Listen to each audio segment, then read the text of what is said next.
একটি গ্রাম্য বিবাদকে কেন্দ্র করে সোমবার বিকেল থেকে উত্তপ্ত হয়ে উঠেছিল মুর্শিদাবাদের শামসেরগঞ্জ থানা লাগোয়া ঝাড়খণ্ডের গোপীনাথপুর গ্রাম। অভিযোগ, ওই বিবাদের সময় ঝাড়খণ্ডের বেশ কিছু বাড়িতে অগ্নিসংযোগের ঘটনাও ঘটে। মঙ্গলবার সকালে ওই বিবাদের রেশ এসে পড়ে মুর্শিদাবাদের শামসেরগঞ্জের গাজীনগর মালঞ্চ গ্রাম পঞ্চায়েতের অন্তর্গত কৃষ্ণনগর গ্রামের কিছু অংশে। অভিযোগ, পরিস্থিতি নিয়ন্ত্রণে আনতে মঙ্গলবার ঝাড়খণ্ড পুলিশের তরফ থেকে বেশ কয়েক রাউন্ড গুলি চালানো হয়, আর তাতেই গুলিবিদ্ধ হয়ে মারা যায় শহীদ শেখ নামে বছর 17-র এক নাবালক। এই ঘটনার পর শামসেরগঞ্জের গ্রামে উত্তেজনা প্রশমনের জন্য এলাকায় ছুটে যান তৃণমূলের 2 বিধায়ক সহ জেলা পুলিশ প্রশাসনের একাধিক আধিকারিক। সেখানেই সিদ্ধান্ত হয় বুধবার 2 রাজ্য প্রশাসনের শীর্ষ আধিকারিকরা একটি বৈঠকে বসবেন। মনিরুল ইসলাম আরও বলেন, আজকের বৈঠকে সিদ্ধান্ত নেওয়া হয়েছে গুলিতে নিহত শহীদ শেখের পরিবারকে পশ্চিমবঙ্গ রাজ্য সরকার 2 লক্ষ টাকা আর্থিক ক্ষতিপূরণ দেবে। এর পাশাপাশি ঝাড়খণ্ড পুলিশ প্রশাসনের তরফ থেকে 1 লক্ষ টাকা ক্ষতিপূরণ দেওয়া হচ্ছে। জঙ্গিপুরের তৃণমূল সাংসদ খলিলুর রহমান নিজের ব্যক্তিগত তহবিল থেকে 1 লক্ষ টাকা এবং ফারাক্কার বিধায়ক হিসাবে আমি আরও 1 লক্ষ টাকা মৃত ওই নাবালকের পরিবারকে আর্থিক সাহায্য করব। আজকের বৈঠকে উপস্থিত মুর্শিদাবাদ প্রশাসনের এক শীর্ষ আধিকারিক জানিয়েছেন, মুর্শিদাবাদের শামসেরগঞ্জ এবং লাগোয়া ঝাড়খণ্ডের গ্রামে ইতিমধ্যে শান্তি ফিরে এসেছে। আজকের বৈঠকে উপস্থিত তৃণমূল বিধায়ক মনিরুল ইসলাম বলেন, এলাকায় শান্তি বজায় রাখার জন্য সিদ্ধান্ত নেওয়া হয়েছে ঝাড়খণ্ড এবং মুর্শিদাবাদের গ্রাম দুটিতে 8 থেকে 10 জনের একটি কমিটি তৈরি করা হবে।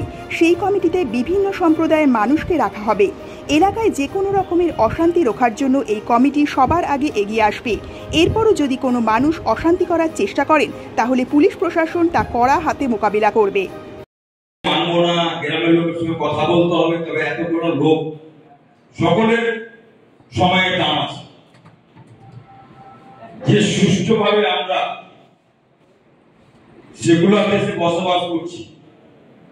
আমার বড়, আমার ঈদ, আমার পুজো, কিছু গাইডলাইন আছে, সেটাকেও আমাদেরকে মানতে হবে। এটা আমার স্বীকার করার কিছু নেই। একটা অপ্রীতিকর ঘটনা ঘটেছে, সেটাকে আমরা ফিরিয়ে নিয়ে আসতে পারবো না।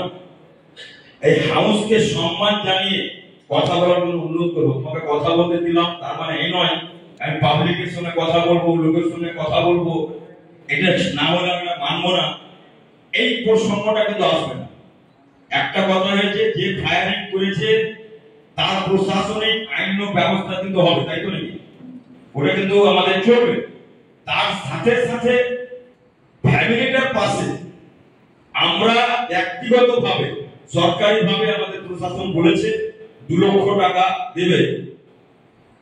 এবার আমাদের এমপি সাহেব বললো যে আমরা যখন গিয়েছি তার বাড়ি ঘর নেই, বাচ্চা ছেলে, মানবিক খাতিরে সেটাও আমরা হয়তো এখানে বলতাম না, কিন্তু এমপি সাহেব বলে দিলাম। মানে আমাদের ধর্ম এটাও আছে, ডান হাতে দান করো, বাম হাত যেন না জানে, বলে ফেললাম আর কি।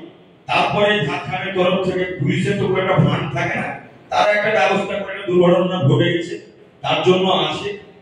কিন্তু এটাকে বাড়াবাড়ি না করে আমি বলবো, এই পক্ষ থেকে 5-7 জন বাংলা থেকে এবং ঝাড়খণ্ড থেকে এরা মনিটরিং করবে, কোথাও যেন উচ্ছৃঙ্খল না হয়।